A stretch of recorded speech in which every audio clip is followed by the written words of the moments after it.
শূন্য নে বৃত্ত। ভালপোৱাজনে গুৰি খামুচি থাকে, ফাগুনে ফুল ছিঙি থাকে,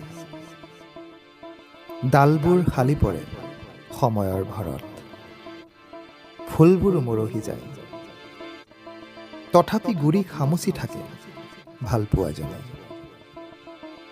মৰমবোৰ যেতিয়া বিষ হৈ সৰি পৰে, সেই বিষেই মানুহজনক নিসংগ কৰে। হেৰাই যায় সকলো, মাথো থাকি যায় একাকিত্ব। বৰষুণ, এজাক বৰষুণ যেন আশীৰ্বাদ নেদেখাজনৰ। হেৰুৱাবোৰ পাবলৈ? নহয়, অধিক সি পাবলৈ, অধিক উজ্জ্বলকৈ ফুলিবলৈ, ক্ৰমশঃ আৰু বহুতো বসন্তৰ সাক্ষী হৈ ৰ'বলৈ।